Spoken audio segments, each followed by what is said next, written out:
So I've got the 1919 Dodge outside here, and I'm thinking of giving it its first bath since probably the 1980s. It's got a fair bit of dust on this side. The other side had been wiped off by the previous owners when they were considering selling it. They kind of just gave it a quick dust off. And so the patina has been disturbed.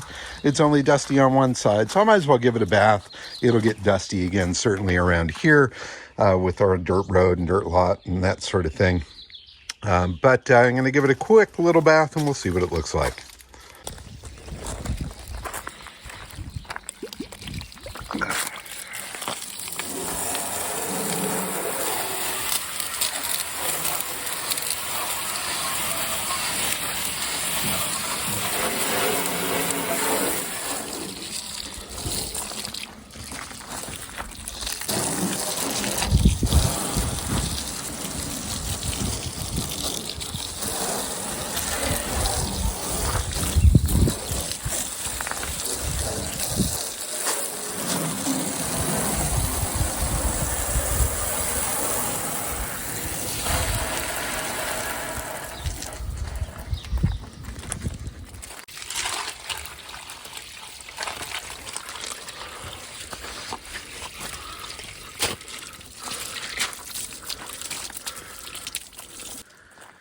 So there you go, years of dust now off of this baby.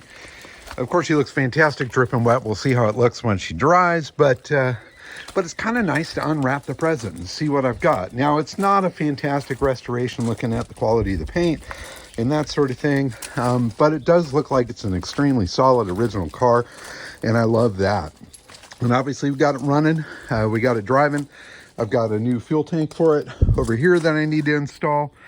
The old one was just a bit too rotted out, but we managed to find a good early tank. It's a little bit larger, but it looks like it'll fit.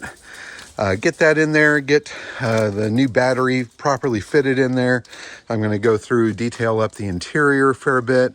It looks like there's some new top wood and stuff for the frame. I might play with that. I'd love to see if there's any chance of that top going up on it. I don't imagine it's in the best shape. It's got some problems here, of course, but I do see these original windows are still in it. It's got these fantastic little oval shaped glass, bevel glass rear windows in it, 2 of them. So I'm going to see if I can get that top to go up and then continue the detail and continue putting this thing back together so it can be a running, driving, fun little family car. Perfect for parades and local car shows, and just runs up and down the valley. Over 100 years old, and she's still quite pretty. I love it. So a lot of extra parts and stuff in here, mostly these wood top pieces. It looks like there's actually some fairly new ones or really nice condition ones that I might be able to replace. I don't know if they're exactly for this car or not, but I guess we'll find out. In the meantime, I want to get all this stuff out of here so that I can expose the seats. It's hard to do one-handed and hold the phone, so I'm going to stop that madness, put this down, and empty this out. Okay, I am attempting to erect the top here, but it's fighting me. It's really hard to do single-handedly, especially with the bows as weak as they are. But I wanted to kind of get it halfway up here so you can see what I'm up against. It seems like anytime I pull on one of the bows, you can hear the wood in there creaking. It's just really badly dry rotted. It's weak. It definitely needs replacement. And I'm seeing some holes and damage on the top here. Maybe it's something that I can patch. You know, again, I'm not restoring this car. I'm kind of just keeping it as a running barn find. But here you can see those really killer rear windows. Love those little oval pieces of bevel glass with a little trim around it. In any case, I'm going to continue the fight, see if I can get the top all the way up, or at least close to it, so we can see what the car looks like that way. And then also, while it sits outside today, the sun will kind of warm that material, hopefully soften it a little bit and make it easier to move around. But it does look like I'm going to have to dive into replacing the wood in the top, and hopefully I can do it with the pieces that were provided with the car. I'm hoping they are the ones for the car.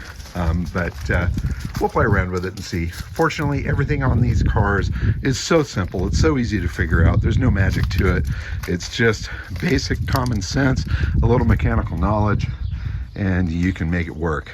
So that's what I'm up against. Well, I've got the top up, or at least sort of up.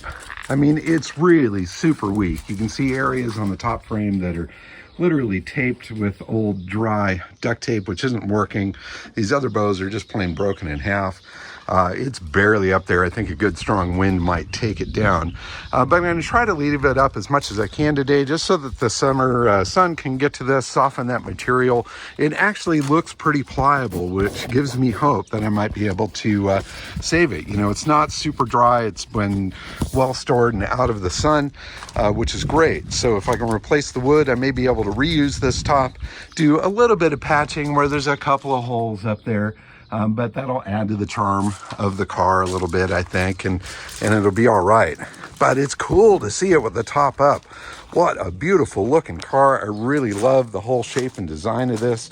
1919. They continued with this body style up into the early 20s. It was something that they made quite a few of. It was a very popular car for Dodge. And at one point, they actually even overtook the Ford as the most popular car, or most models sold at one point. And it was right during the transition from the Model T to the Model A, where there was a bit of gap in Ford production. But so really, it wasn't their own doing necessarily, but we'll consider it a win for the Dodge brothers, without a doubt. Anyway, 1919 Dodge, top up, first bath, looking quite handsome. More work to do, but great progress this fine sunny morning. Go get a car like this. Super fun. Love it. Really a fun, simple project this old Dodge has been so far. I think once we get the fuel tank in it and the battery hooked up, it'll be something that I can drive and run around and play with just the way it is. And fix those top bows, of course. In any case, thanks for watching. Keep on digging them up and driving them. Bye-bye.